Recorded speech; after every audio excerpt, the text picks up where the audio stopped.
Hi, my name is Liz, and welcome to Nothing But Bags. I call this space Nothing But Bags because when I'm getting ready to go somewhere, my outfit is the accessory. My handbag is the main event. If this is your first time selecting one of my videos, thank you so much for picking this video. I sincerely appreciate it. And if you're one of my returning friends and supporters, you know how I feel about you. I appreciate you from the bottom of my heart.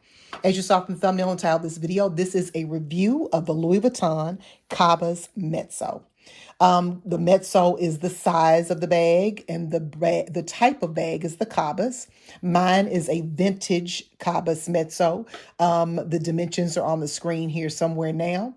I paid about $1,300 with all the taxes and fees and things when I purchased this from Rebag in the month of December 2024.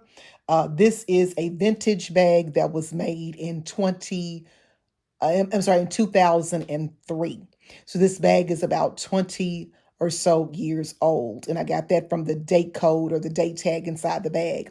Louis Vuitton used to put date codes in the bag so that you knew what factory the bag was made in. Those are the first two letters. And then the dates would give you the month and the year that the bag was made. They've since changed from doing that. And now they use actual what do you call those things? Now I forgot what I was going to say. They have something electronic in here. So you can take a reader and read the serial number from your bag now. But that's, of course, happened subsequent to people making replicas and dupes of bags. This bag is actually coming out, or has come out again, at Louis Vuitton. Currently, as far as I know, in the monogram fabrication. This is in the damier Ben fabrication.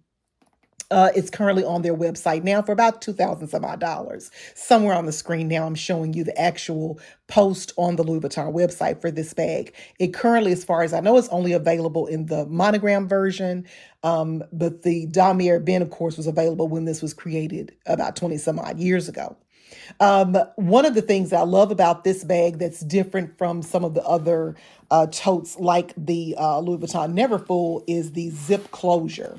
I love that you can actually zip this bag up as opposed to it being an open space like a Louis Vuitton Neverfull. I also, one of the pros of this bag, like that the straps are a little wider than the Louis Vuitton Neverfull. It has a very thin strap, which can kind of cut into your shoulders when you have the bag loaded down. And I love the damier Ben print more than I love the monogram print because this one is so much more carefree.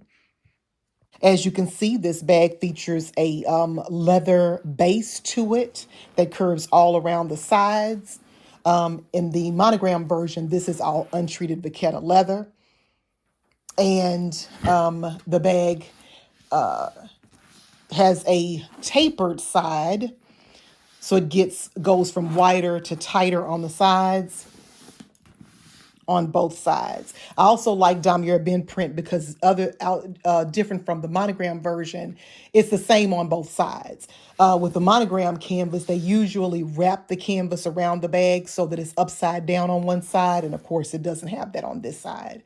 So now let's get into what fits, because I do have this bag packed, and we'll go through what I have inside of this bag. I do have an organizer in here. The bag also features a zip pocket on one side and a little small slip pocket on the other that I believe was used for cell phones when this bag was released 20 years ago.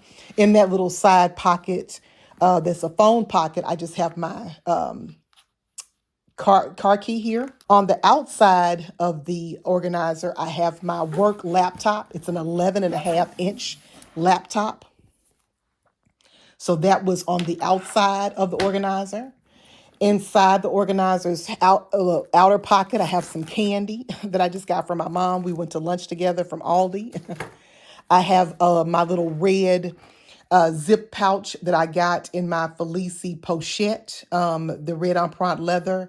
I actually had some cash in here that I had to deposit into the bank, so it's empty now. I have my Recto Versa wallet in the same damier Ben print.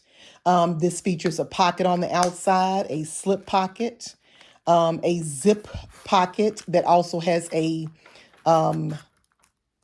little thing for your car keys. I just have some cash in there. And then on the back, it has 4 card slots for cards and ID. I also have in here a pocket. I had my cell phone inside the bag when I was carrying. I'm now filming on my cell phone. I have an iPhone 13. I have some Mentos gum in here.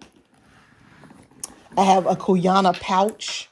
One of my favorite content creators on here is Deandra Bolton, and she says whenever you're considering onboarding a new brand to your handbag collection, it's always good to start with their small leather goods before you get into their larger, more expensive pieces. And the Kuyana, I was very interested in looking at a Kuyana tote at one point in time, and I decided to check out their SLGs. Not sure which one this one is. I'll try to put it on the screen when I do the editing of this. But this just housed my all my electronics, my AirPods, my magnet charger for my cell phone, and then I have my charger for my laptop and my wireless mouse in here. And so all of that was in this little pouch.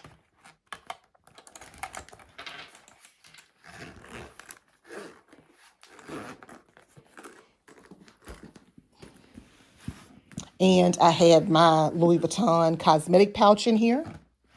In here, I actually put my cosmetical type of stuff. I don't really wear cosmetics, but I had my tissue in here.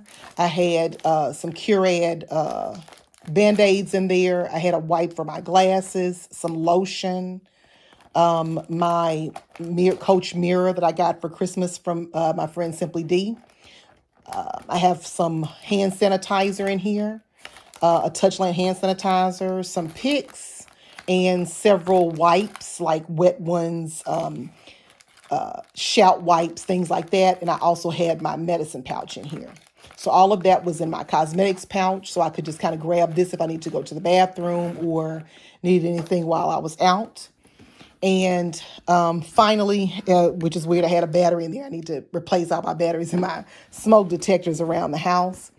And I had a piece of candy just stuck in one of the pockets, a ginger chew just stuck in one of the pockets.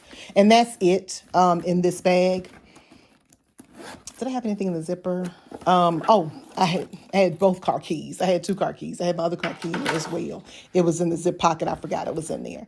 But this bag, I think, is a very great alternative to if you're considering doing the current or the newly released Cabas Mezzo. I would say this is a really good alternative to that. That bag is in at least $2,500. So this is a much more cost-effective option to the new Cabas Mezzo. And because it is a vintage piece, I personally think the quality of the canvas is much better on this bag than some of my newer bags, because I do have my Neverfull is from 2015, I think. So it's relatively new. It's newer than 20 years old, right? So I think that this bag, obviously, I think the canvas is better on it than you would find on the newer bags. I think that I love the straps on the bag because the straps are thicker and wider than the Neverfull. I will say that because the leather is so smooth, it is a little bit, it does kind of slide off of the arm a little bit. So keep that in mind. I just kind of had to keep, I found myself like having to kind of push it back on my shoulder a few times, if that makes any sense. There's very little wear on this bag for it to be 20 years old. There's some faint scratches on the bottom or the base of the bag, but nothing major, no issues with the canvas at all. So as far as wear, this bag is 20 years old and is still hanging on and looks to me as good as a brand new bag. There is some wrinkling in the straps a little bit. You can see it more on this side than this side, but I would say because 9 times out of 10, you're holding the bag up, no one can really see that. So I don't think that's major wear. So I think this is an excellent bag. If you're considering the new Cabas Mezzo, I would definitely consider looking on the resale market or try to find one that's vintage, because they are much more cost friendly and cost effective. Definitely would say that. And I also feel that if you're looking at the Never Full, I think this is a better option because it does feature the zip closure and it does have the more substantial shoulder straps. I personally love Damier Ben. It is the first print that Louis Vuitton did before they did the LV logo. So I love this one because it does feel more carefree because of the treated brown leather. You don't have to worry about the non-treated vachetta and going out in the rain or having oil on your fingers and touching the strap and leaving spots on it. So from that standpoint, I think it's a much better option than the monogram version, but I definitely think the Cabas Mezzo is a better option than the Neverfull. Anyway, hope this helps you. I try to do reviews of some of my bags so that if you're considering purchasing something and kind of want to get to know the bag first, or if you've ordered the bag already, it's en route and you just need a little eye candy or a little support to give you some encouragement while you're waiting for it to get in, this will help. This video has shown you the price of the bag currently on Louis Vuitton, the price that I paid for it, the dimensions of the bag, what I had in it, so what fits in the bag, and also I'll stick some mod shots in here. Hope this was helpful. If you have a bag that you're interested in me doing a review of and I have it in my collection, please drop down in the comments and let me know. And the only other thing that I'll ask of you is that you have an absolutely wonderful day.